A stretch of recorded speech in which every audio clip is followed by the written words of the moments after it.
Release அதிகமா வந்துட்டு இருக்கு சார். அதனால சின்ன படங்கள் வந்து இப்போ சமீபத்துல பார்த்திருப்பீங்க. ஆ திரௌபதியும் இன்னொரு ஆட்பட்டும் தானு சார் கிட்ட பேசி தெறி படம் வந்து தள்ளி வச்சாங்க.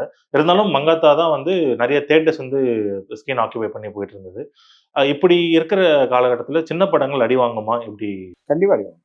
இப்ப அடுத்து தெறி வரும்போது திருப்பி அடி வாங்கும். எந்த படம் வருதோ. ஆனா நீங்க எப்படி பண்ண முடியும்? இது வந்து ஒரு ஓப்பன் எக்கானமி தானே. இந்த எக்கானமில நீங்க என்னாலும் பண்ணலாம். ஓகேங்களா? உங்க படத்த நீங்க என்னைக்கெல்லாம் ரிலீஸ் பண்ணலாம். 7 படம் தமிழ் சினிமால வந்திருக்கு. இந்த 7 படத்துல நீங்க எத்தன படத்த நீங்க பார்க்க போறீங்க? நான் படிக்கிறேன். அந்த 7 படத்த படிக்கிறேன் பாருங்க. இந்த 7 படத்துல பார்த்தீங்கன்னா, என்னென்ன படம் லிஸ்ட் போட்டுருக்காங்க. எல்லாரும் வந்து அந்த லிஸ்ட் வந்துட்டே இருக்கு எனக்கு. ஆ லாக்டவுன் அனுபமா பரமேஸ்வரன் படம். கருப்பு பல்சர் கெத்து தினேஷ். மெல்லிசை கிஷோர் நடிச்சிருக்காரு. கிரானின்னு ஒரு படம் வந்து வடிவுக்கரசி நடிச்சிருக்காங்க. ராட்டன் ஒரு படம். திரைவின்னு ஒரு படம். காந்தி டாக்ஸ்ன்னு ஒரு படம் டப்ல. விஜய் சேதுபதி நடிச்சிருக்காரு. அப்புறம் சத்தா பச்சா அப்படின்னு ஒரு டப் படம். 8 படம் வெளியாகிருக்கு.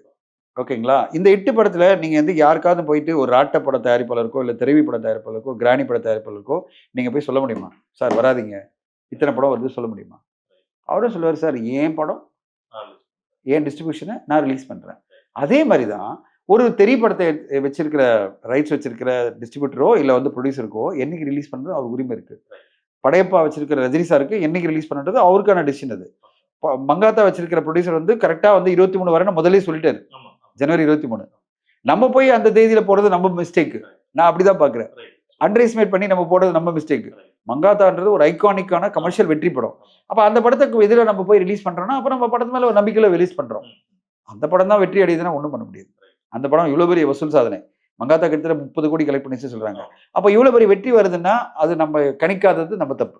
நம்ம கொஞ்சம் தள்ளி நம்ம என்ன பண்ணிருக்கணும்? ஐய்யய்யோ! மங்காத்தா வருதா ஒதுங்கிடலாம். நம்ம 21 வரோம் 30 வரலாம்.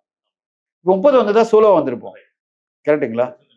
காம்படிஷன் இருந்தது. காம்படிஷன் இப்ப திரௌபதி 2 வந்து நான் ஒரு உதாரணம் சொல்றேன். இந்த தேதி வந்துட்டா ஆ ஆல்ரெடி ஹிட்டான 1ன்னு வந்துச்சு 2 அப்படின்னு கொஞ்சம் ஆடியன்ஸ் வந்திருக்கும். வந்திருப்பாங்க. ஏன்னா வேற படம் இல்லல்ல. ஆமா. வேற முக்கியமான படம் எதுவுமே இல்ல. இந்த வாரம் வந்த படத்துல பாத்தீங்கன்னா, கருப்பு பெல்ஸ் இது எல்லாமே சின்ன சின்ன படம் தான். அப்போ லாக்டவுனும் பெரிய எதிர்பார்ப்பு இல்ல. அப்படிங்கும்போது உங்க படம் வந்தா உங்க படம் பெருசா இருந்திருக்கும்ல. நீங்க வந்து மங்காத்தா வரும்போது மங்காத்தா ஆடியன்ஸ் தான் எல்லாரும் மங்காத்தா பார்க்க ஆரம்பிச்சாங்க. மொத்தமா படம் வந்து அந்த படத்துக்கு ஃபோக்கஸ் போயிடுச்சு. சரி நான் என்ன சொல்ல வரேன்னா, ரிலீஸ் டேட் என்பது நம்ம டிசிஷன் தான். நம்ம யாரையுமே குறை சொல்ல முடியாது. அவங்களுக்கு ரைட்ஸ் இருக்கு. அவங்க காப்பிரைட் வச்சிருக்காங்க. ரிலீஸ் பண்றதுக்கு எல்லா உரிமையும் இருக்கு. நம்ம ஒரே ஒரு பிரேயர் தான் பண்ணோம். நம்ம கொண்டு வர தேதியில ஒருத்தர் ரிலீஸ் பண்ணிடக்கூடாது. ஒரு ஐகானிக் படத்தை கொண்டு வந்து பண்ணாம இருந்தா நம்மளுக்கு நல்லது. இப்போ இதுவரையும் நம்ம வந்து ரிலீஸ் படங்கள்லாம் பெரிய த்ரெட்ன்னு நினைச்சிருந்தாங்க. இப்போ அது ஒரு பெரிய த்ரெட்ன்னு எல்லாருக்கும் புரிஞ்சிருச்சு.